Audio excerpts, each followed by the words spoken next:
Thank you so much for joining us. I'm Amy Agigian. I'm the executive director of Our Bodies Ourselves. Yay! And yeah, and I'm so happy to welcome you all to the celebration of the launch of Our Bodies Ourselves' first podcast, Next Chapters, which Mindy has been the driving force, the creative force, the executrix. The word. Sounds dangerous. I know that doesn't sound very good. This is her show. So I'm going to give you a brief land acknowledgement and then introduce Mindy and then hand it over. Okay. I think it's going to be a fantastic program. I'm really excited to be here.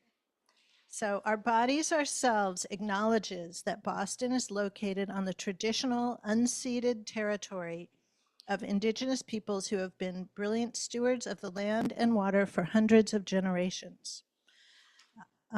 Specifically, the Massachusetts and Wampanoag First Nations peoples who have traveled, lived, worked, and cared for their lands in and around Boston for tens of thousands of years. We extend respect and gratitude to all First Nations people who continue to live and steward in the cultural, spiritual, and educational customs of their ancestors. We also acknowledge the overwhelming violence that has been inflicted by colonialism for over 400 years, which continues to this day to profoundly affect the lives of Indigenous peoples. We express our deep respect and appreciation for Massachusetts women, men, children, and elders, both leaders and ordinary people. We also know that a land acknowledgement is not enough and commit our bodies ourselves to honoring and lifting up Indigenous voices and perspectives in all our work. So I want to just say a couple words about Next Chapters, which I'm so happy about. I've listened to everything that has dropped. I have listened to and loved. I'm not ahead of any of you. But when Mindy said that she wanted to pursue creating a second podcast, because she did her first one, The Shape of Care, which was brilliant, about women growing older, I was extremely excited. And Mindy has hit it out of the park. And to use a sports metaphor, sorry. She really nails that balance and walks that line between the kinds of ways that aging is talked about that can be so destructive, between kind of toxic positivity on the one hand and fatalism on the other, to bring it down to earth and talk about real women's experiences in a way that is very profound. It's intersectional, it's feminist, it is talking about growing older in a way that you really don't find other places. It's not it's very precious to us. So briefly to introduce Mindy, I have known and loved Mindy since the early 1990s when we were graduate students together at Brandeis Sociology in the PhD program. And I have loved Amy that long too. So we go way back. Yeah. She is an applied sociologist with over 25 years of experience conducting rigorous qualitative research studies, and her areas of focus include aging, growing older, workplace policies, arts, and grassroots organizing. So she is very well positioned to do this. And did I mention, no, I didn't yet, that she is the chair of our growing older content area at Our Bodies Ourselves. So this is kind of the context in which it happened. Mm-hmm. She is a widely published, I would say, author and memoirist. She has taught many courses on aging and women, other related topics all over town. We are so honored that Mindy is going to that Mindy has created this and that she is going to speak to all of us and run this program tonight. So thank you, Mindy. Let's give it up for Mindy. Thank you, Amy. That's very sweet of you. I'll pay you afterwards. So when we put out a call for guests for next chapters, we said we were looking for older women with a compelling story. And most of the responses came from women in their 20s, 30s, and 40s. And what we realized, once again, was that growing older is actually a universal phenomenon, and that we needed to be a little bit more specific. So, you know, how do you clarify what you're looking for? Do you say postmenopausal women, or women who are retired or pre-retirement or whatever? And none of those things were exactly right. So basically, we never found a way to define what we were talking about. We just went ahead and did it. But you know, the weird thing is that at this stage of life, you know, this stage being as an older person, older woman, it's unique from other stages of our lives in that it's the only stage in which it is predominantly defined by being in a time of decline, being a time in which we're trying to avoid what is actually happening in our lives, as if any of us actually could do that, right? So we live in a society that encourages us as older women to hide our age through various products and procedures.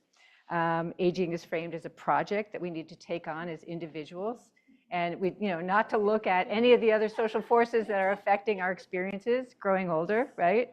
So I want to share a quote from one of our project advisors, Dr. Amani Woody, and I hope she's actually online. I don't know, Laura, if she is, but she'll listen to the recording. Dr. Amani Woody is one of our, she lives out in California right now, so maybe she's listening. She says, sometimes I go out with a cane, and sometimes I don't. Maybe people will think I'm an old lady. Hell, I am an old lady. We need to celebrate aging, but disrupt ageism. I just love that quote. So, there are many chapters in our lives, ergo, we're calling this next chapters. And our experience of aging is influenced by so many factors. It's influenced by our gender, by our race, by our gender identity, by our class, and many other things, right? And so when we describe next chapters, we were trying to counter this notion of aging being just one thing by calling it a remarkable landscape, because it is a broad landscape of very complex issues. And it doesn't mean that it's all easy by any means, but it is. And when Amy invited me to chair the Growing Older panel for Our Bodies Ourselves, I was honored to work with Our Bodies Ourselves, as many of us feel just this incredible devotion to this organization that's been around for decades. It's such a powerful organization. We have one of the founders sitting right in front of me, Joan Ditzion. And I had worked on it. Yay, Joan. I'll talk about Joan a little bit later. I'd worked on issues of aging for quite a while. I just completed my first podcast called The Shape of Care. And that's the podcast where I got to kind of cut my teeth on learning how to create a podcast, which was we're very lucky in Boston because there's an incubator space in Austin called the PRX Podcast Garage. And I went to a lot of workshops and so on and so forth, and created something with a lot of support from a podcast community. But let's see. So what I loved about podcasting, it's a medium which has the power to educate and entertain at the same time, where you can use stories as a way into important issues to help people learn, and also to help people not feel so alone, right? I just want to say a little bit about the Growing Older panel, because it's been really exciting to work with this group. We have been curating articles and media for the past 3+ years. And sometimes we write things. We have been addressing a range of critical issues related to growing older for women and gender expansive people. Many of the panelists who started off initially are still on the panel, which I think attests to the fact that we are a strongly bonded group, and it's great. And we're now expanding to include some more people, which is awesome. So basically, we worked very hard curating materials, but once the website was launched, we had a little bit of airspace to think, what else do we want to do? And we decided to create this podcast. So the people who are on the Growing Older panel are also now project advisors. They get to add to their bio. And so what they've done is they helped us figure out the title of the podcast. They've helped us figure out the content or the topics that we were going to address. They reviewed early episodes, early drafts of episodes. They've helped us spread the word about the podcast as when it's gone out. So what I would like to do is show the first slide, moving along. Ooh, hi. And these are our project advisors. I'm not going to go one by one, although I would love to. But I encourage you to go on our website and read about these people because they are incredible. It's a wonderfully diverse group of scholars, activists, researchers, practitioners, and teachers. Unfortunately, they're scattered all over the US, so they're either online or they'll see this afterwards. But we do have one, as I mentioned, who is right with us, and it's Joan Ditzion. She is one of our project advisors. Would you stand up, please? I'd be happy to stand Yeah. And as I said, Joan is an OBO's founder. She's an aging expert who contributed to all of the aging chapters in Our Bodies, Ourselves, and she's a member of the Growing Older panel. So our next slide, and I'm going to invite Karen Given. Where are you? I made it. You made it! Yay! So Karen, come and join me. Hi. So I should not be taking any kudos for this podcast. It's Karen. Karen is just incredible. Okay, so Karen Given, I don't know if anybody ever listened to Only a Game, but Karen was the producer and the host of NPR's Only a Game for a while. I know, and here she is. And all sweaty and everything. And so in the process of my trying to self-educate about creating a podcast, I took some workshops from Karen, and I fell in love with her, and I fell in love with what I was learning from her. Karen is an expert in narrative podcasting. There's a lot of different ways you can podcast. I don't know if people listen to podcasts. How many people listen to podcasts? Ooh, yay. Okay, so you've heard the people who just go blah, blah, blah, blah, blah, blah, blah. And you've heard the interview style, and then you've probably heard the narrative style, which is more what you hear on NPR. And Karen is that. She's that latter kind. So, which is not exactly what we did for this. Well, we did elements, Okay, so talk about that. How do we do elements? Well, I mean, I think of narrative as being storytelling, right? So it's less about whether you hear a guest and a host going back and forth, and it's more about whether you're pulled into someone's life and you get to understand who they are and where they're coming from and what's important to them in the world. And I think we did that. Right. I think we did that. Yeah. And I think also, like, we realized that we had a very small budget. And you said early on that we can't do full out narrative, but we can choose a compelling story and experts to kind of fill that out, right? Right. So in fact, you'll see, I'm looking at one of the experts right now, but we'll introduce you to her later. So yeah, so you want to say a little bit about like finding that mix? Oh yeah, I mean, it was really different for every episode, right? So some episodes, thank you. I'm sure everyone can hear me, but some episodes needed more expert guidance than other episodes, right? So if you have someone living in an RV and taking on the world, right, that doesn't really need an expert to help you understand the context of it, right? But something like work and retirement or even sex and relationships, right? Like that can really benefit from someone who's done scholarly work on it. And so I think we, with our limited budget, we said, okay, some of these episodes are going to cost more than other episodes because they need more, right? And some of them we can just really enjoy the storytelling and go along for the ride. And others we're going to dive a little deeper and learn a little bit more. Right.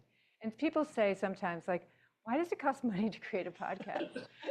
Can't you just, because some people do just like turn on the mic and start talking. And that is, it's a legit thing to do. And some people do it well. Yeah. That's not what we did. No. I mean, there were elements of that. There were right? elements, There right. were elements of that. Yeah. But like every conversation was really thoughtfully considered before it happened. And then sometimes while it was happening. And then sometimes after it happened, we would then have conversations about how to contextualize this and what we wanted to focus on in the edit. And I think what people don't understand is that you might be hearing 30 minutes, but that might reflect 2 hours worth of tape, right? So you're hearing the very best 30 minutes. Yeah, exactly. Yeah. Does anybody have, we have time for like 1 or 2 questions for Karen. Does anybody have a question for her? How do you create a podcast? So many people ask me that. I want to create a podcast. How do I do that? Oh my gosh. Where to begin? Where to begin? Contact Karen. Get her to. No, right now, we are very lucky because somehow her work was slowed down just a bit when I asked her if she could help us with this. And she was full in. And then the minute we stopped, she was like It's insane. overwhelmed. I have Right? 2 podcasts other than this one launching this week. Oh. So yeah, Yeah. it's crazy. So do you have any advice for a podcast we should listen to? Oh, okay. So I'm going to tell you about my other podcast that launched today. Oh, It's okay. called Before We Go. Okay. And it's a podcast from a woman named Dr. Shoshana Ungerleider, who has a organization called Endwell. She's a physician who sort of looked at the way that we do end of life and said we can do this better. And so the first season was her story, how she came to that work, and then how it affected her when her father died. And then this season, each episode is a different story. So today's episode was about a death doula and how she came to that work. Oh, Yeah, great. they're really great episodes. Yeah. Okay. Well, thank you for that. Okay. Before we go, Yeah. listen to this and then listen to that. Yeah. Right. Absolutely. Well, thank you for coming. It's Sure. great to see you Thank here. you. Yeah. Thanks, Karen. Yeah, I think we can just put it back. Okay, so now we're going to introduce you. Let's get that. Yeah, here we go. To the episode guests and essay writers. So what you may notice is that I'm sure you notice the guests, or you're hearing the guests, but also if you look on the website, the About These Ourselves website pages for the podcast, we have what we call show notes, and the show notes are really great, because if anybody wants to delve deeper into the issues, you can read more resources. You'll read an essay that I've gotten guest authors to write, and you'll read more about the guests, their bios. You get to see what they look like. It's pretty cool. So you're going to get a little introduction here. So here's the first one. I don't know if you recognize anybody in the crowd who looks like that first person. Hint, hint, she's in the front row. So that's Karen Bullock, and you might recognize me. And this is Judith Graham, who's a journalist. I'm not going to do big bios on everybody right now, but so this is the one, I'll tell you, the one episode where I told some aspect of my personal story, and our daughter listened to it, and she said, I can't listen to the relationships and sex one because I don't want to hear your story. And I said, trust me, I do not tell my story. The only one is in this one. So, and that's an ongoing saga. Anyway, okay, so let's keep going. Liz Seegert is a journalist who writes about health issues, and so she wrote a piece. Her whole thing is trying to get other journalists to write about aging in the right way. Yeah, so she's very cool. So check your age bias. That was her piece. All right, number 2. As somebody said to me, I'm listening to chapter 2 now. I thought, okay, so. So Linda Keene, have people had a chance to listen to episode 2 yet? This is a tricky one because we're trying to deal with issues like that. It's just the complex issues around work and retirement. And there's so many aspects, right? I mean, there's all the isms that are involved there. So Linda Keene tells a wonderful story about her own personal life and how she started in the corporate sector, moved to the nonprofit sector, and now she's an artist, and she's very successful. Kendra Jason, who's a professor and talks about workplace discrimination, especially around for Black folks. Now this Tony Calasanti, who is one of our project advisors, who's somebody I followed when I was teaching back in the day, and now she's actually on our group, and she's amazing. And that's Jill Steinberg and her dog. I don't know her dog's name, sorry, but Jill, when she retired, kind of had a struggle around what she was going to do. I find like a lot of people talk about having this period where they check off things that they want to do on their bucket list, and then they're like, oh my God, now what? And so she talks about going in and doing some interviews with the people in the OLLI program, and she talks about her research, and that's pretty fascinating. And then our essay writers, we couldn't just go with one. How many people here know Enid Eckstein? She's local. I think a lot of people are her friends. Enid has organized a lot of local retirement groups for women, and so she wrote a piece for us about how you do that. And then Lara, it works with a group called, oh gosh, am I going to get this right? Women's Institute for a Secure Retirement, WISER. And she talks about a project that they have to support women in earlier stages of their lives to get financial stability so that they can deal with, they can not be poor when they're older. All right, episode 3. This one, I could see the numbers go up, you know, because I found the analytics. There's Cheryl Weiser came to us. Actually, Karen posted something on LinkedIn, and Cheryl Weiser came to us through that. She just said, well, you know, I'm in my late 70s, and I have a new boyfriend in his 70s. And, you know, I'm a musician. And we just, it was a cold call. Just contacted her and said, what's your story? And her story was a good one. And she's just a great talker. You liked her story, right? And Jane Fleishman lives out in Western Mass, sexuality educator. Time. On the Zoom. What? Jane's on the Zoom. Oh, Jane's on Zoom. Hi, Jane. Okay. Jane's on Zoom, and Jane is here. And she wanted to be with us tonight, but she could not. So we have a little treat later where you get to see Jane.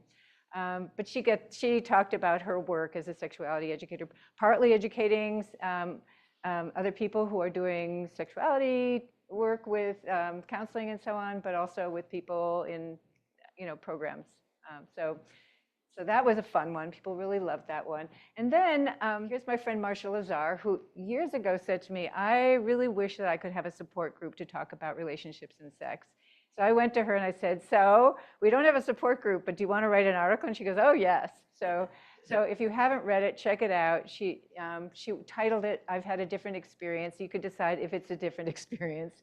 I'm not sure if it is, but she's very open and it's interesting. Right? And I thought that's a great picture of her too. All right, episode 4, Elizabeth White and Alison Jakovsky. Housing, there's so much you can say about housing, but we focus specifically on shared housing. And Elizabeth White has a program. She actually came to us through Dr. Amani Woody. They know each other and doing similar stuff, but her program is kind of in progress. And so we wanted somebody who actually had something that was happening already, and that is Allison, who is running a home share program in Colorado. And it's kind of thing where you'd say, wow, you know, this seems so familiar. Of course, you know, when I get older, I want to live with people, and why not? But what they do is they vet. They help people, you know, find the right person and make sure it's going to work well, and then they support them if things come up. So, and she's just very interesting how she talks about it. And the article is by our one and only Dr. Amani, who worked at AARP for many years. Now she's retired, and she inherited a house from her mother, which is called Mary's House.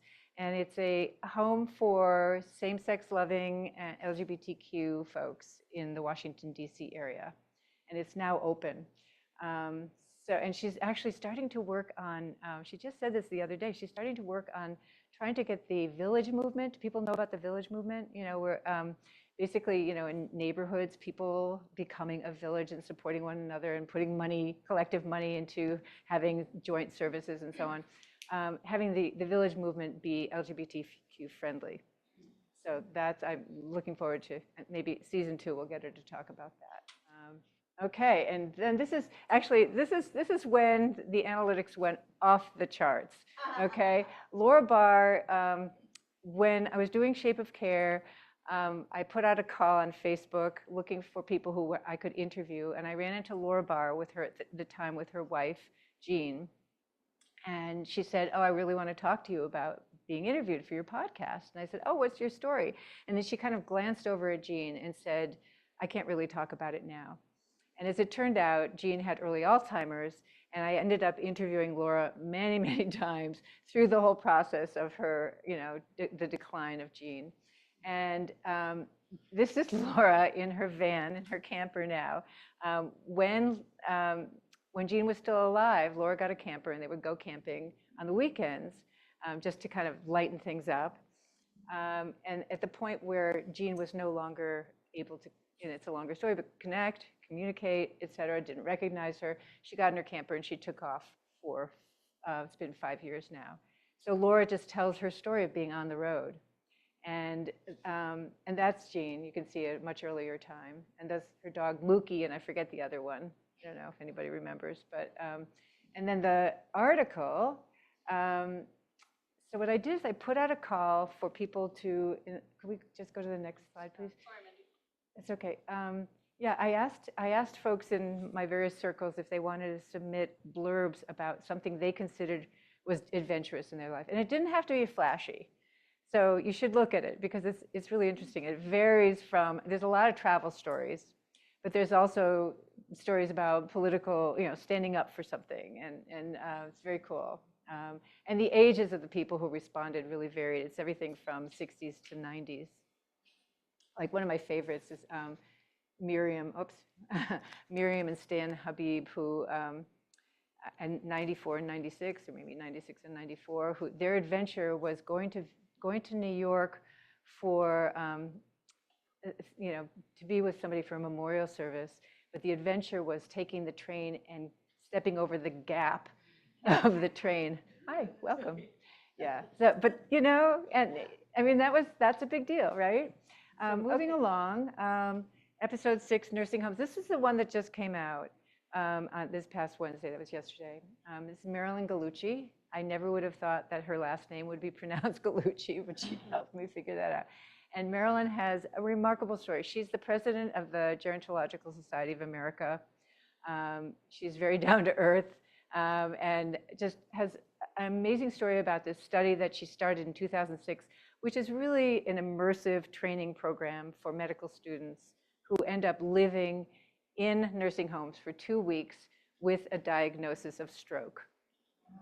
Yes, I know. Wild, okay. Pretty crazy. Okay. And Elizabeth Wood, and we didn't include this piece, but she wrote a book called Bound. She wrote, her mother was dying of cancer, and as her mother got older, she became a dominatrix. And so the book is both about caregiving and about her mother's kinky side. We did not include that in this particular article. She talks really about just the challenges of navigating the healthcare system, which if anybody's been a caregiver, you know that that's enormous and really tough. Okay. And then the last one, which is coming up next Wednesday, and that's the Founders episode. And here's Joan again. Yay, Joan. Here we go. I don't know if you recognize people. There's Vilunya. You want to stand up, Vilunya? Vilunya Diskin. And she'll be up here in a moment. And I don't know if you recognize other people, but Ayesha Chatterjee, Judy Norsegian, Paul DeRess-Waters, Wendy Sanford. And these are just some of the founders. But these are the people that I interviewed. And it wasn't just one interview. We did 3 different interviews, kind of spread out. But with the brilliance of Karen Given, it made it sound like we were all in one big happy room having a conversation. Just incredible. How do we do that? I don't even know. Okay, so let me just open it up. Does anybody have any questions about the podcast at this point before we move into our next phase? Clarifying question. Yeah. Founders of the podcast, founders of something else? Good question. Founders of our bodies ourselves. Okay, thank you. Yes. And does everybody know anything about the history of does everybody know the history of our bodies ourselves? Do we need like a 2-second primer? I think it's good. Yeah, primer? Yes, please. Yes, primer. Okay. Da-dum, da-dum. Can our founders please stand up? What am I going to do? Of our bodies ourselves. Oh, it's hard. Anyhow, it's an amazing story. I mean, it was the beginning of how detailed. I mean, the beginning of the women's movement, and there were feminist groups starting all over the place. Oh, you need a mic. And I had just moved, but anyhow, the Our Bodies Ourselves project started because women realized that women realized that. Is this on? Is this on? Yes. Okay, great. Okay. That, they really weren't getting good health care in terms of childbirth and pregnancy and childbirth and any kind of sex education. Just the whole healthcare system wasn't geared to women's needs. And so they decided, okay, we'll find doctors, we'll interview them. And they said, hey, we need to learn for ourselves. So women started researching all these topics and then decided to put together a course. Now, I personally was still living in Washington, D.C., and then moved back to town with my husband. And I saw an ad in the Old Mole, and it said there's going to be a Women in Their Bodies course. I said, oh, I think I'll go. So went, and it was a room of about 50, 60 women, some breastfeeding, some sitting around, and people just started talking. And, there were all kinds of, really interesting conversations. And in fact, the first one was on sexuality. I never heard talking in public about that kind of thing. They had a whole diagram of vagina and all that. It was kind of quite wild. So anyhow, so I said, oh, this sounds like a good project. And I had been in art education and loved open ed. And it was like a beautiful model because the whole thing was based on people creating and learning for themselves about what matters. And so it was very, very moving. So I joined, I said, this is great. So then we did it. I'm going into too much detail, perhaps. I think if you could just see if you could find 2 more sentences to snap it up. Okay, basically speaking, from that group, there were now 11 editions. We kept working on these books. We did a lot of research, and the group just merged together. So there are initially 11 and then 15 founders who've been, in contact with each other and working collaboratively over the years. And basically, it's an amazing journey, and we're delighted now to be merged with Suffolk, and the beat goes on. So the idea of having intergenerational contact and women of all ages and gender expressive people, and so we're delighted. Very well. Thank you very much. Okay. Vilunya, can I invite you to come up with me? All right. Do I get to sit? Yes, you may. You may sit. Okay. This is the sitting portion of Hi, the everyone. experience. Okay. So I'm going to introduce Vilunya. She, as we said, is a. That's mine. Sorry. You don't want to drink from mine. Vilunya is a founding member of Our Bodies Ourselves and a co-author of Our Bodies Ourselves.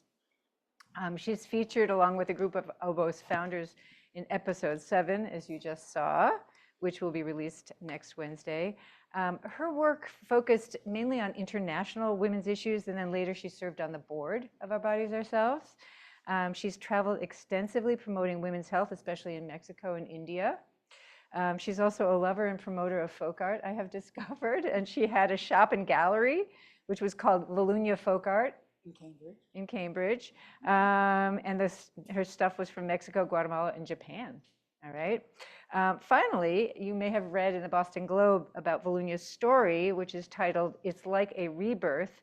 At 83, a feminist icon from Jamaica Plain unravels a Holocaust family mystery. So check it out. I was struggling with, do I try and do a synopsis of Vilunya's life? And I thought, no way. You just need to read the story because it's amazing. Vilunya and I talked a little bit beforehand about what we might discuss. And one question I want to ask you is just, can you just share your definition of what it means to be an activist? I was thinking about that because I was thinking. Can people hear? No. Sorry. Can you hear now? Yeah, you need to hold it right up to your mouth. Okay. I was thinking about that because I was thinking about aging, actually, activism and aging. And I realized that for me, activism is being involved, engaged in something that's bigger than yourself. So you feel a part of a bigger entity. It can be your neighborhood, it can be your state, it can be the country, and I think about that because for me, activism started very early. By early, I mean about 6. About 6 years old, I became aware, because I was a refugee from the Second World War, I became aware of evil. And I started thinking about what does evil mean? And of course, at that age, what it meant was people didn't like you. They didn't like you for different reasons, for the color of your skin, for the shape of your eyes, the religion you were born. When I was adopted at the age of 7 and went to a new place, California, we moved into the street and there were 2 girls my age on the block. And I was so happy. I thought, fantastic, I'm going to have great friends. And these girls, the first day they saw me, told me that they couldn't be friends with me because I was Jewish and I had killed Christ. Wow. And they never spoke to me again. Of course, ran home and said, "Who is Christ? And did we kill him?" But, 6 is actually, I was 8 by that time. But that sense, that feeling of, this is wrong. This is not how people should be to one another. So for me, activism always had this being outside of yourself and outside of your family. Um, another story.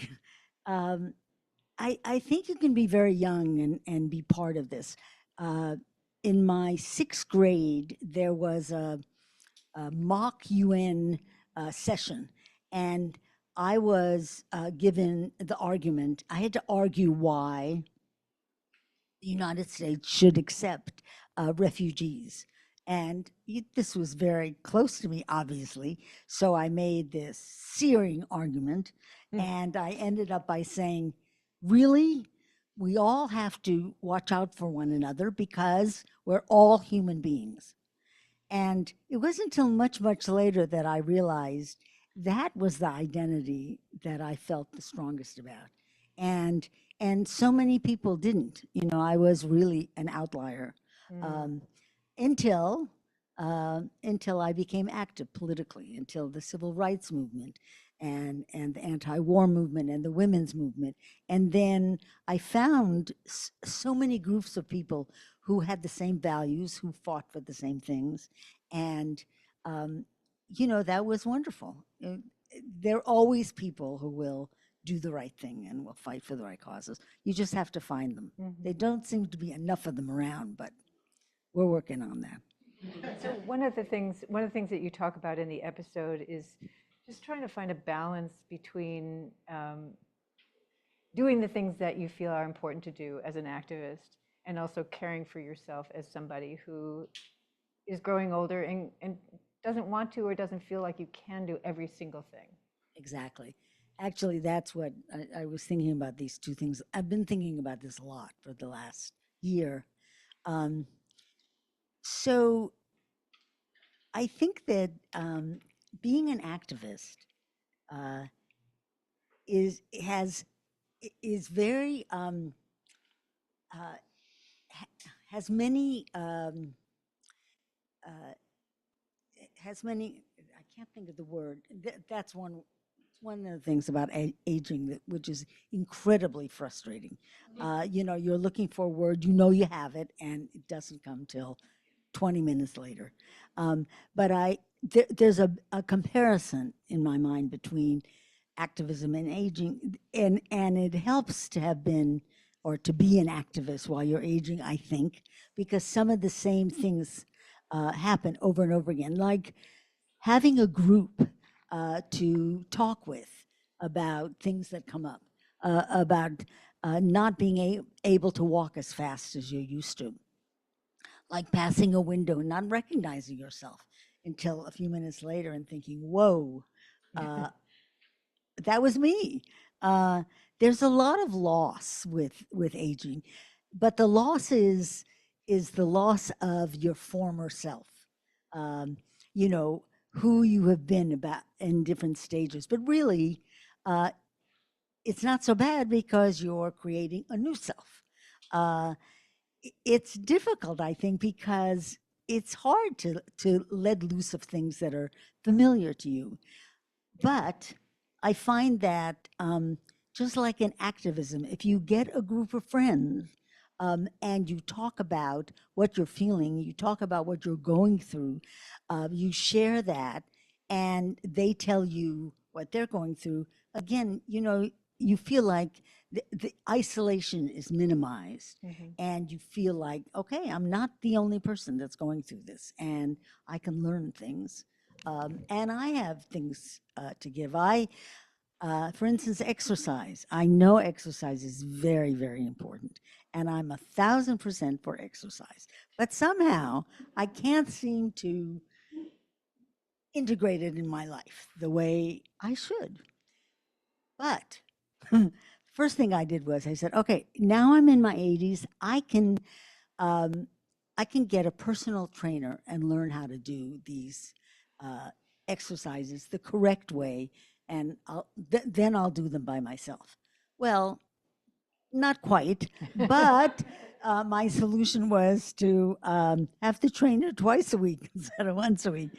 Uh, but I also was thinking, I could get some friends together and we could decide to walk on a certain day. We could decide to swim. I mean, there's so many things you can do with friends and with colleagues that help these kinds of things. And if you've got a group together, you can manage to do it more times than you would if you were alone. So I don't want to cut you off, but here I am. Yeah. I Feel want to free. mention one thing that you described, which is, if you can't remember a word or whatever in that moment, there's this brilliant neuroscientist named Lisa Genova.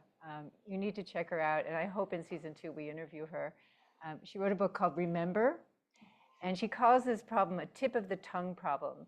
And here's what she says. She says, if you have a tip of the tongue problem, don't sit there and go, oh, what is it, what is it, what is it, what is it? Because your brain is going to get kind of stuck and you will not remember the thing. Let it go.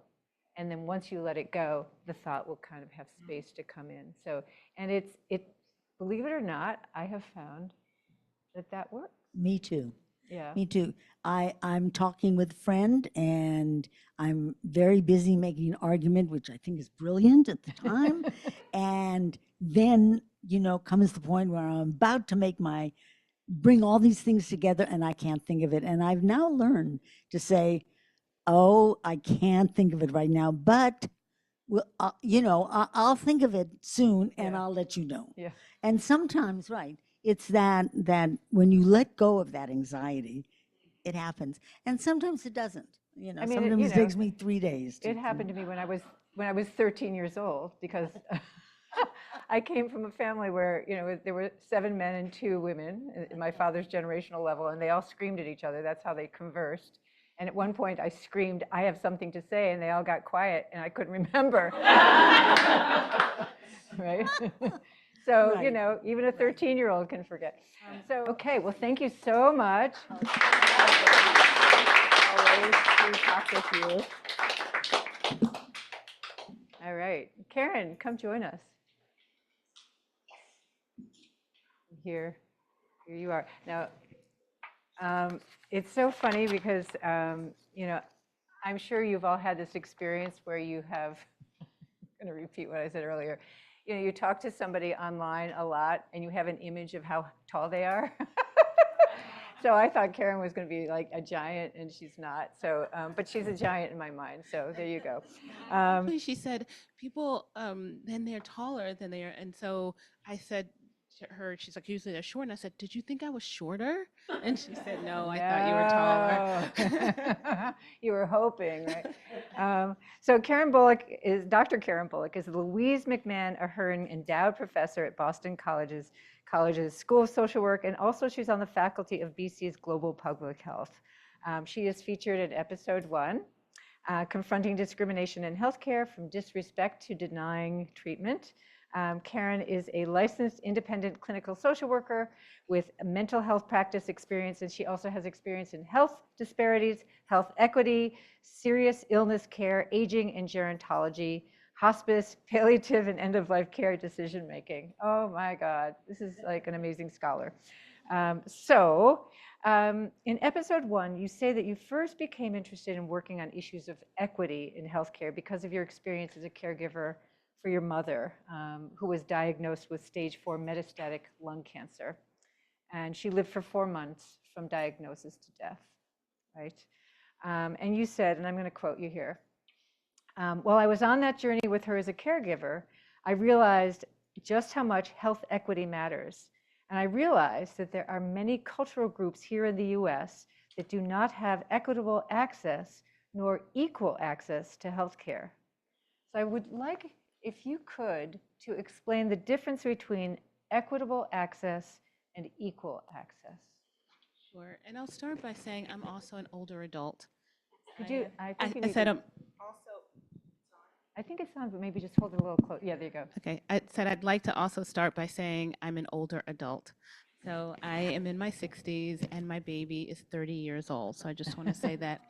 Um, and so to answer the question about equitable access versus equal access, is that I'll start by saying that I don't know how many people in this room think about the fact that US healthcare systems were legally racially segregated until 1965. And that meant that Black people and white people did not get their care in the same healthcare settings. And for Black people, what it also meant is that the care that we did receive was substandard. So the resources weren't allocated to places where Black individuals receive care. And earlier this week, I was in Philadelphia and I was speaking on this topic of health equity. And these were healthcare providers in the room. And many people have gone to medical school and are now practicing as physicians. And there were folks who said, why didn't I know that? And so we haven't been taught about these disparities, but anyone can search to see that it was in 1965 that President Lyndon B. Johnson struck down these laws, but it was well into the 70s before many hospitals and healthcare settings complied. And in communities like mine, which was a rural community in North Carolina, so I was born and raised in North Carolina, as we say, and we didn't have a hospital in our community. So there were those of us who didn't have any access to a hospital. And fortunately, we were relatively healthy, and my grandmother had a remedy for everything. But I have no recollection of my mother ever having gone to a doctor. We didn't get preventative care. We didn't have a primary care physician, et cetera. And so growing up in my community, when my mother was diagnosed with lung cancer, I was a doctoral student at Boston University.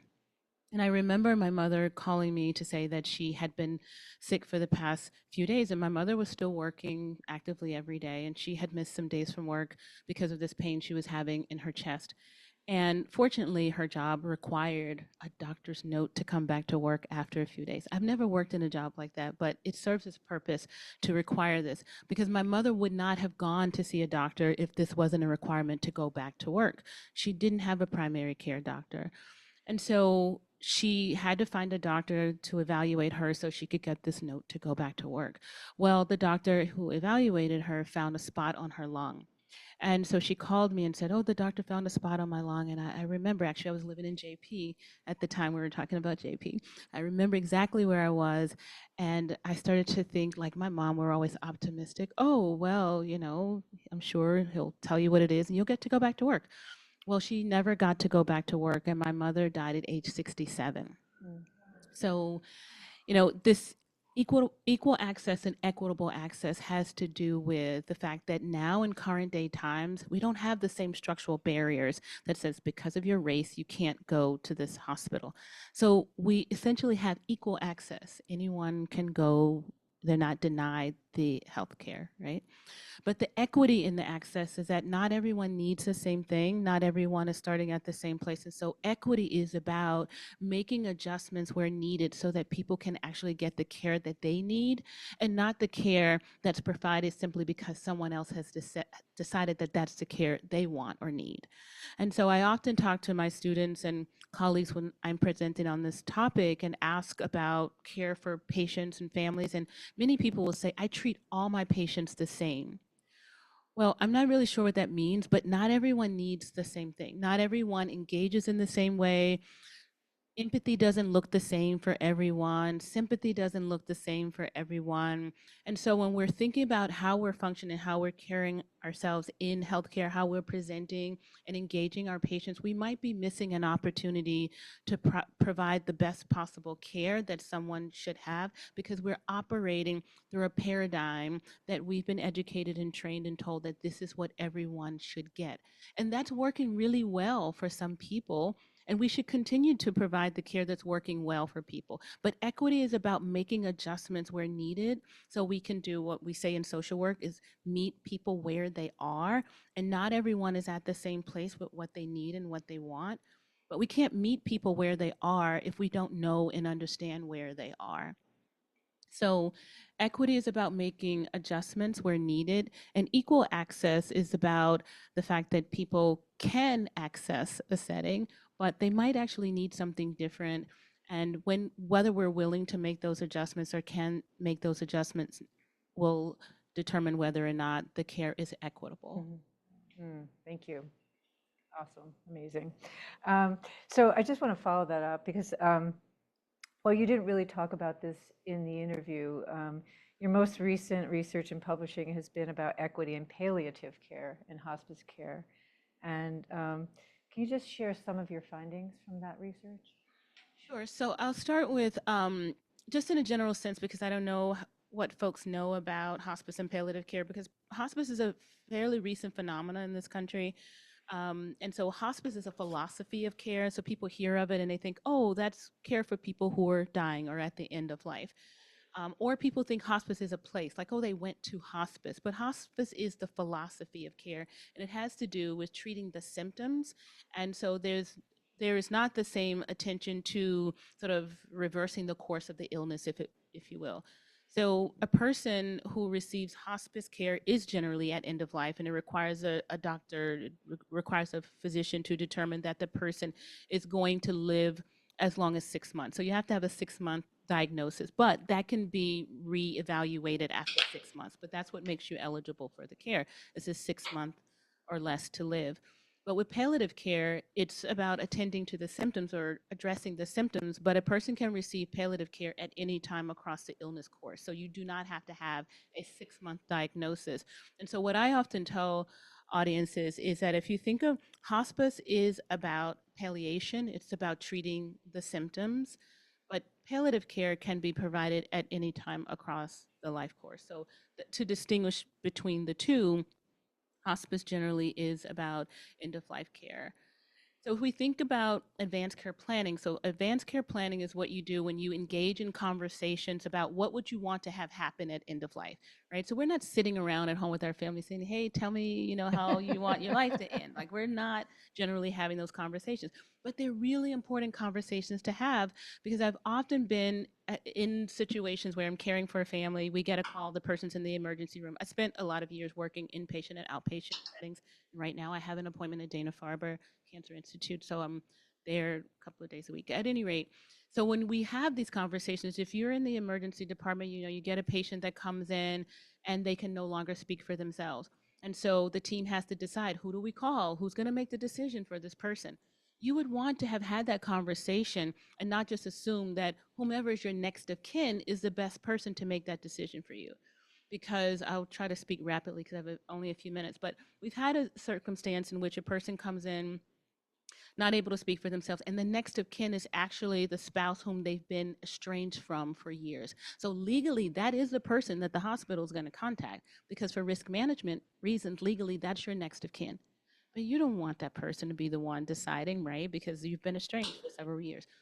So it would be important to have those conversations, but in our society, we don't have them, and we don't know when and how to have them, right? And so at any rate, it's important to have those conversations. And so we don't have them, but in terms of advanced care planning, if you were to have an advanced care planning discussion, it's the conversation where you tell your loved one, whomever that is, doesn't have to be a biological relative, but you tell them, here's what I would want to have happen if I were at end of life and couldn't speak for myself. You might say, yes, give me everything they have.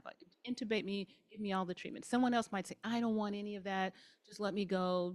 If I code, don't go hopping on my chest to get me alive or whatever, right? So the conversation is important, because then the person knows what you would want to have happen. And in the absence of that conversation, you might be getting anything, right? Because they're like, I think she would want to live long. I think she'd want to be there for the kids to still come see her or whatever. They don't know. It also causes distress for the family member who doesn't know, and they get the call. Now, you need to make the decision because you're the next of kin. They're like, I don't want to make the decision. And then you linger on because they don't know what you want to have happen. So in terms of the inequity and what can happen, I'm trying to frame one discussion. Advanced care planning works really well for some people. That's why we have it, because we hear people say, oh, I'm so glad we had the conversation. I knew exactly what Dad wanted. He had everything in writing. We didn't have to wonder. We had an advance directive. That's, what you put in writing. But for many people, they are not having the conversations and they're not putting it in writing. So for the people for whom it works well for, we want to continue to promote advanced care planning. But the data show only about a third of the people engage in advanced care planning and complete these advanced directives. So my question is always, what do we do for the 70% that don't? We just continue saying advanced care planning, advanced care. People aren't engaging in advanced care planning in high numbers. And we're not, as a society, putting our attention in areas to figure out what do we do for the 70% that's not. So that really speaks to inequity, because there's something else that people need or want, or for some reason they're not engaging in advanced care planning and they're not putting things in writing. But we're still forging ahead with this promotion of advanced care planning. That creates inequity because people might want and need something else, and we don't know what that something else is, and we haven't figured out good ways to talk to people or engage people about what that is. I mean, fortunately or unfortunately, we are a death-denying society. Like, we don't want to talk about our mortality. It's just not a fun conversation to have. And when are you going to have it? Thanksgiving, you know, for people. It's just not. So it's a challenge. But the equity piece and inequity piece is there are cultural groups for which advanced care planning doesn't work. So in communities like mine, where we don't talk about death and it's all in the Lord's hand and God will decide, and we're not going to plan what God should be planning. So don't ask us to talk about what we're going to do, because the Lord is going to take care of me. I don't need to talk about it. I don't need to put it in writing. Like, that is what people truly believe. And so when a person like me shows up at the hospital, the team is like, "Ugh, not another person believing in miracles," right? And I've served on ethics committees in more than one hospital that I've worked in. And that's where the conversation goes. So when the medical team is in distress and they're like, oh, we have this family, they're not making decisions, you know, this is futile care. We don't use that word anymore, but this is futile care. I mean, this is not helping the patient. We have a bed, this person is taking up a bed. We need this bed for someone that we're actually going to do something for. So can we like figure out how we can get this family to say yes to hospice so we can move them on, right? I mean, essentially that's what happens. So you have a family that's like, no, we're praying about it and we believe in miracles and we're going to wait on the Lord. And the team is like, what are they talking about when they say wait on the Lord? So I will get the call, this person. I was like, okay, I believe in miracles too, so I can have the conversation with them. And I've had many conversations with families who believe in miracles. And so many people on the team would be like, okay, you deal with the miracle people. We're going to deal with the practical people. And I've worked with a lot of physicians to say, we know that if I extubate, if I take these tubes out and I don't do, this person is going to die. They're going to go, right? It's not about some miracle is going to happen. But then I can engage that team member, the physician, and like, but how many times has it been the case that we have extubated or a person, the tubes have come out and the person is still living on? We can think of the Shivo case and other cases, right? Like, it happens. So we can't say that, I mean, it's a quasi-science, but the reality is some people still live on after you take the tubes out and you take them off the ventilator, right? So we don't want to disallow that hope for those people. And so equity and inequity in palliative care sometimes has to do with the fact, like, can we be culturally responsive? Are there things that we can do to make sure that this person is having a good quality of life until the end? Also, for the person who, you know, wants to say, yeah, just go ahead and just remove everything and send me, that's fine. They're going to be pleased with what they got. But what about the people who need some time, who need to wait on the Lord or wait on grandma or wait on, you know, can we create space for that so that people can have a good quality of life until the end? Don't you want her with you when you're about to go close the lights out? I just want to honor people's choices, you know, Yeah. families and individuals and what they want. And really, that's what the equity piece is about, is honoring and respecting people's choices, even if it might be one that you would never make for yourself or understand why they would want to make it. If we had more time, I could give you more examples, but that's for great, another Karen. podcast. Thank you so much. Now we have kind of a surprise for you, which is a total like 90-degree shift. We're going to show you, I mentioned earlier that, whoopsie, look at that. I'm not going to do anything very quick. I'm just going to go boom, boom, boom. There we go. That Jane couldn't be with us. She said she was on a plane, so maybe she's actually watching from a plane. Interesting. We don't know. But let's start with outer course. what's yes, so Jane is a writer, educator, sexuality researcher, podcaster. She is on a mission to promote sexual wellness in older adults with a particular concern about LGBTQ elders and elders of color.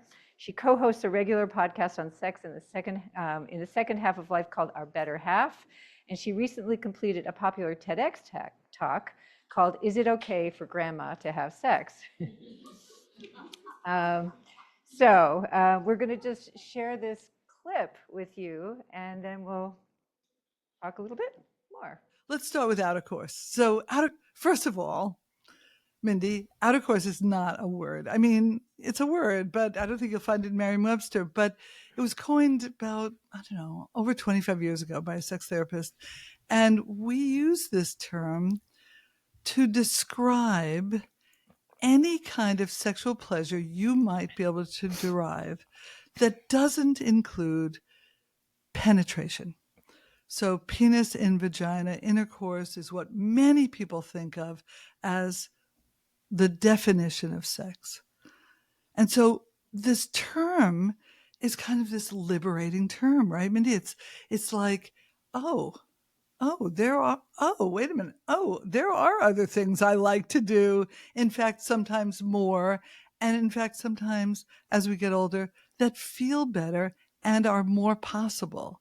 And so outer course, now, folks here at Suffolk and anybody watching online, just use your imagination for a moment and think about all the stuff that feels good on your body sexually. All the stuff that doesn't include being penetrated. And so, clearly it could be anything, right? From, I don't know, a serious makeout session that could go on for minutes or maybe an hour, to an amazing foot rub that could be incredibly joyful and delirious and delicious and sensuous and erotic, to maybe, oral or, perhaps nipple play. Or somebody told me recently how much they loved just tickling each other. Now, in my mind, tickling is akin to like being stuffed in the sleeping bag upside down. It's scary and it's not fun. But to other people, tickling could be an amazing erotic experience. So you get what I'm saying, Mindy? It's not all the same for all people. It's not at all prescription. It's often what happens by chance, which is another great thing about older adult sexuality, which is that sometimes when things aren't working so well, you could be embarrassed, you could be chagrined, you could be ashamed, but often people start laughing because things don't always work, and smells and emanations occur at the least likely desired time. And it's so much better to just laugh because we don't have control over all of this, and nor do we want to. And you know what? Sometimes we discover great ways of playing sexually that are about outer course, that have come up really spontaneously, or maybe because something else wasn't working and we've had to adapt. So that was a 10-minute interview, or actually it's 12 minutes. So you can go on the Our Bodies Ourselves website and you can see the whole thing. It's very fun. I feel like I'm a student of sex. I was just sitting there going, like I was thinking, why am I in this picture at all? Not really sure. So when I interviewed Jane back in March, she said, we are in this huge transition where the illegality of what's going on in Washington right now is enormous. They're fomenting this anti-sex culture that I think is really just the beginning of every other part of the culture that they're trying to trample on. And then she said, so this is a period where I think that those of you who are listening, who are on the front lines doing your own work around any kind of social justice related area, keep going, keep fighting, don't stop. We need you more than ever. If you're doing sexuality or gender work, please keep going and keep doing it. So, that was back in March. So this interview happened like, I don't know, 3 days ago. So I asked her if there's anything else she wanted to add, and she just said, just keep doing what you're doing. But she also talked about next chapters as a statement of resistance, which I think she was being nice, but thank you very much. Anyway, so that was Jane. And why don't we just open it up now to questions? We went a little bit over, but what comes to mind as you're listening to these amazing speakers? You get to see these people whose voices you heard, but you get to see their faces, and they're animated and they're so smart and so great. Anybody have a comment or a question or a thought you'd I'll like come to to share? you. We have a taker. I'm kind of forming this question, so if it's not well articulated, so be it. Yeah. When we were, I've gotten your name. When you were talking about Karen. end of life, making decisions, and miracles. So I wanted to know how religious leaders could possibly be in the mix of that, or is that even desirable? I mean, I don't come from a religious background, so I'm asking this in pretty much innocence. So, but I wonder whether religious leaders are also part of who's not discussing end of life stuff with their congregations or. So instead of religious leaders just focusing on the miracle side of things, are there some religious leaders who also talk about kind of the other side of kind of the nuts and bolts and advance directives? Is that kind of what you're getting at? I think so. I'm still thinking about Yeah, it. yeah. Okay, so Karen, what do you think? Well, Do they have a role?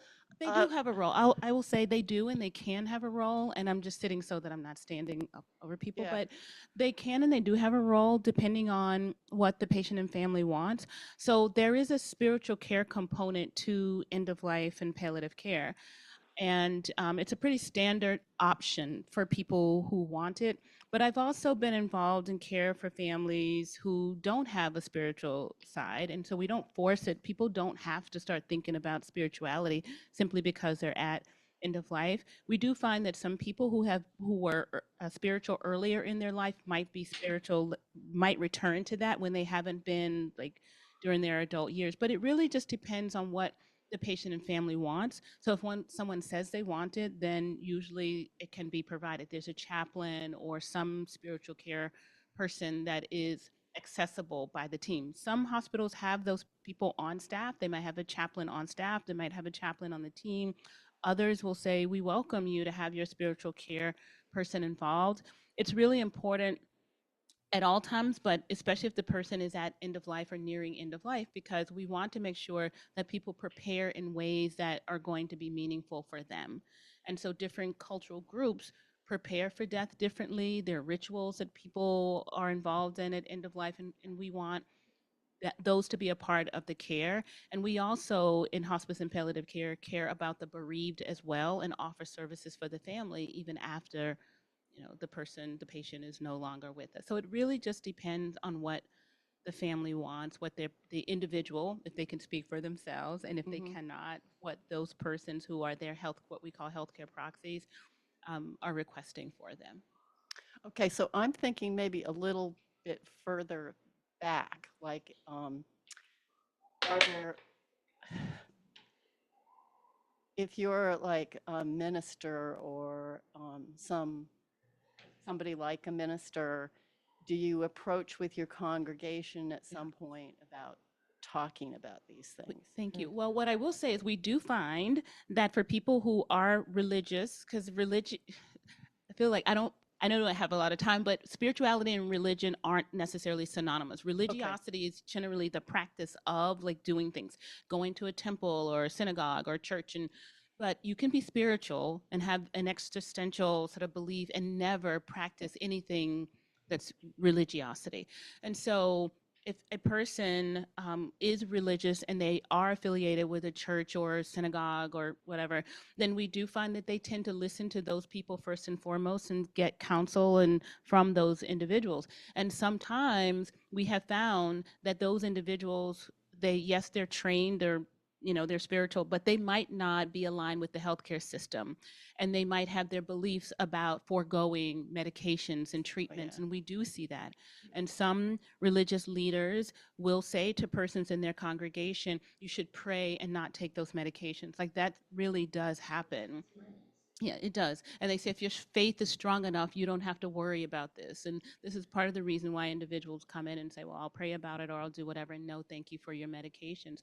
So we do see that fairly often. We still have to respect those individual preferences and wishes. If someone says, thank you for offering me the chemotherapy, but I don't want it, we have to honor that. Or any medication, we have to honor it. And it may be tied to their religious faith. And I'll say this lastly, there are some religions that do not support an individual getting a blood transfusion, for example, and we have to respect that that is a person's religious personal preference. Thanks. Bonnie, you had a question, and then I think I saw a hand that was almost going out. Could over I here. could I butt in for a moment? Yeah. Just a comment from the Zoom Yeah, sure. audience that Marge says the book Finish Strong explores end-of-life planning and includes discussion on the role of religious leaders. It is written by a founder of Compassion and Choices. So I just wanted to share Thank that you. from the Zoom audience. Thanks, Great. Marge. And I can add, for those of you, if you're interested, if you haven't read Atul Gawande's Being Mortal, that's a really good one, and that's a Beautiful local person. I mean, so. Yeah, it's a great book. Yeah, Bonnie. That is a great book. My question is kind of ripping off of the end of life thing. And actually, Could you hold it just a little closer? I heard for the first time tonight was it the term toxic positivity, which I love. I'm going to use that term, and I'm wondering if you encounter in your work with families and with people at the end of their lives, and I think this might be true at earlier stages of aging with the loss, self-disgust, or all these really the sort of systemic inability to be with people's feelings of rage, non-acceptance. How do you help make space for people to not accept death, to be full of rage, that kind of thing. I think, like I said, I think it's more than just death, but yeah. Yeah, it really is important. So when we talk about meeting people where they are, we also have to understand that not everyone is going to be at the same place. And so as I alluded to earlier, in terms of we have to set aside what's our own personal beliefs and remain in the professional realm of things. But we also try to understand what's underneath or behind it. So if we can address it. So if a person is enraged because we just need to explore, and it's fine. We can sit with it and be fine. But if the rage is coming from something that we can help them to address, we want to do that. So for example, there's some people who say, oh, I don't want to live like this, right? And they're saying, I just want to die. Like, I wish I was in a state where I could just take a pill and this could be over, right? We have a burden of responsibility to assess what's underneath that. And if the person is saying that because they're in pain and we can address pain, then we want to address the pain. Maybe they really don't want to die. Maybe what they're really saying is, I don't want to live in pain. So can we address that? And so we don't want to sort of say, oh, well, the person is ready to go, and then not continue to do the assessments and not try to figure out what we can do. But if a person is, we've done our part and we've done the assessment and there's nothing there for us to address, it isn't about their pain, it isn't about then yes, we absolutely want to hold space for that, because they have a right to be enraged or to be upset or whatever. But we don't want to miss an opportunity to address something if that would help them to feel better. Thanks. Other questions? Hi, this has been wonderful. It's so rich in so many ways. My question's a little bit different. I'm really interested in what makes for a good conversation. And I'm really curious about Mindy, and is it Karen? Yeah. Like, how do you engender that? Like, a lot is the question, but it's not only the question, but the question's pretty big. So I'm curious about what kind of thinking you might do beforehand and how you help bring out the best in the person you're speaking with, but the best conversation between the two of you. Yeah. I mean, here you go. That's my question. That's it. Here, you go first. Oh, I go first. Okay, so for me, a lot of it comes from the host, right? So Mindy is the host of this podcast, and it is following her curiosity, right? And she is a stand-in for the listener, for you, right? So we sit together and we say, what are you curious about when it comes to this topic, to this person? What really fires you up? What are you interested in? And then we follow that, right? We follow it. And a lot of it is we're looking for people who are interesting, who have interesting stories, right? So we start there. There's a lot of people where we say, oh, well, you have an interesting 10 minutes, but we need an interesting 30 minutes, you know? But, you know, once we find like the people who have interesting stories to tell, you know, it's really just sort of following that curiosity, I think. Mm-hmm. Yeah. It's a really good question, and it's also a hard question for me to answer, I find. I mean, I find, and I think if anybody knows me in this room, you'll probably think that I ask you a lot of questions. It's just, I don't know. It's just kind of, I do that. I think that in a professional sense, when you're interviewing, interviewing for a research project versus a podcast is very different. Karen was very helpful in helping me shape what I was really going after. I was going after something that had kind of an arc of a story. I was looking for something where there was a tension or a problem or a situation that had to be faced and resolved. So, you know, that is sort of like the basics of good storytelling, where somebody wants to know what happens next. And in fact, in Karen, in her teaching of narrative storytelling, she talks about episodes. You know, you're looking at episodes that you can, you know, where there's a little story, a piece of a story that's attached to a certain episode, and it grows and grows and grows. And so, doing the podcast in this particular way, I felt that it was a little bit more clipped, you know, because we didn't have full arcs. Like what I actually, in my heart of hearts, would have liked to have done is 7 episodes with one story that just went all the way across. And we've heard those podcasts, and they're really fascinating. You just want to know like what is happening next, and you're just like dying to hear the next story. But there are bits that you can do that with, you know. I think in general, you know, following your curiosity, listening really well, finding the places where you feel compassion and feel a connection with the person is saying, and you know, what you don't hear is the parts, like if I'm having a conversation with somebody and I might say, you know what, that reminds me of a time when I, I'm not going to include that, but it makes the person feel more comfortable. They know that I'm on the same page that they are, and they're not just out there telling this story feeling a little bit like, you know, is she listening? Is she relating? Kind of thing. You know, I was just thinking, so with Marilyn Gallucci, for example, I mean, you know, we found her study, and she is a great storyteller. And it was an easy interview, but just being there and getting her to go deeper and deeper and deeper and deeper was just the way to go, right? Whereas somebody like Jane, who her story was, it had more of was less deep and more broad.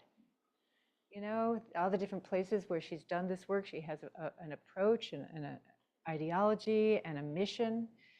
So, you know, it's being able to kind of shift with each person. I don't know. I mean, it's kind of a non-response response. It's a bit all over the place, but yeah. A comment. I just want to add, as a person who was interviewed, from my perspective, I think you either have it or you don't have it. Like some people are just really good at things, and some, like I couldn't do what they did. I don't have it. And I'll just say that what my experience was when Mindy reached out to me, I felt that there was a little assessment. Like she didn't commit full on that I was going to be on, right? And that's been my experience with podcasts. I was contacted by another podcast, some Boston Globe something, and they said, we want someone to talk about social isolation. And I said, I'm not your person, right? Like I didn't want to be trying to talk about something that I'm really not an expert in. So I said, but I can refer you to someone, right? And so I didn't waste my time because I just can't talk about it. And so when Mindy and I after we had what I call the pre-assessment, is like she reached out to me and said, "Oh, let's do this," and then we actually did it. We didn't actually talk about what I thought she wanted me to talk about.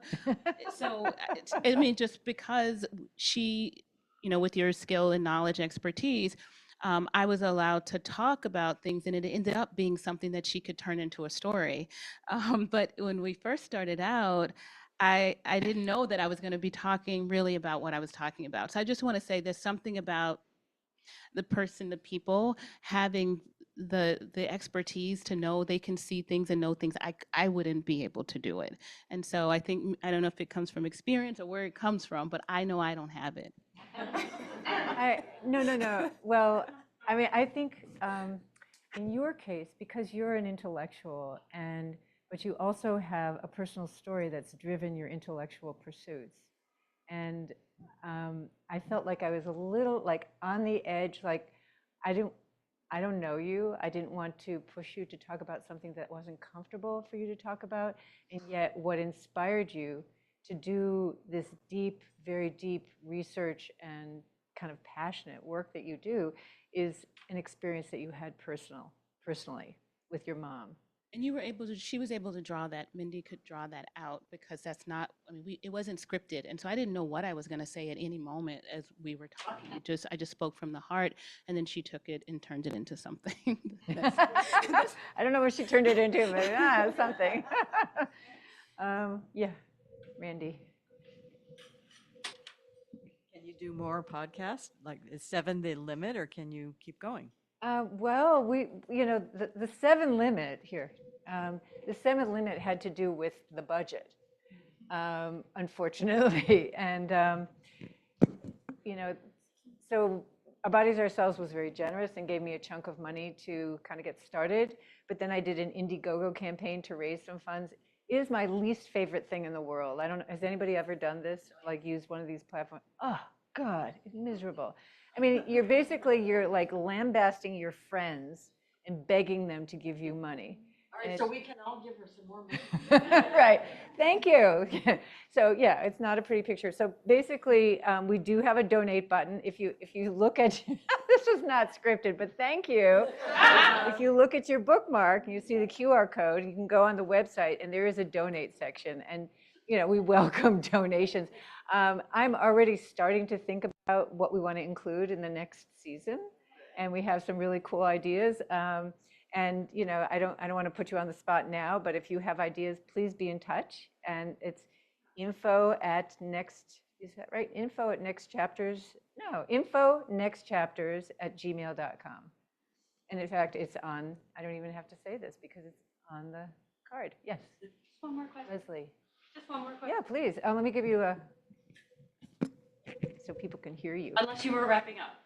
No, not wrapping up. Sounds like a really good wrap up. I just wanted to follow up on the question about what makes a good conversation. I interpreted your question a little differently than was discussed. And Mindy and Karen, you both said we're talking about interviews. So we were really talking about what makes a great interview. And Mindy, you're an amazing interviewer. And all of us who have conversations with you know that. And so I'm wondering how those of us who listen to the podcast can take good conversations into our own lives about the topics that you've presented through the really lovely interviews that you've conducted with these fabulous people. Well, I've had a number of people say that their retirement groups or their support groups or whatever are going to use the podcast as the basis of their conversations. And so I would encourage people to do that, right? Yeah. It's just an easy peasy thing to do. And not only that, but because the show notes include additional materials, you could embellish. It couldn't be just listening to this half-hour or 40-minute piece, but also reading the essay and looking at some of the articles. And I think that would, as somebody who's in a book group, I think that I would think that could be a fun thing. So that's one way. Yeah. Yes. Oh. Yeah. Okay. Last question, Laura. I think you touched on this some, but I was curious about how much you thought beforehand about what were the topics that you wanted to cover and then looked for people who knew about that? And how much of it was that you found the interesting people and that generated the topics, and kind of what was that relationship? Topics first. Yeah. And the topics, basically the topics are also reflective of the issues that the Growing Older panel is working on. So we had literature, we had thought about these issues. It wasn't just coming out of nowhere, right? And also just, to say this just directly up front, at a time politically where censorship is so virulent and horrific, our bodies ourselves is not pulling back. I do not feel at all that, it is so refreshing that we can say what we believe. And so the podcast is a feminist podcast with an intersectional lens. And we selected issues that were important to talk about that affect people of all backgrounds. And I'm thankful to those of you who work on our bodies ourselves, who are sort of the creators and, certainly the founders who set the stage for this, for making this possible. So thank you, everybody, for coming tonight. It was great to see you.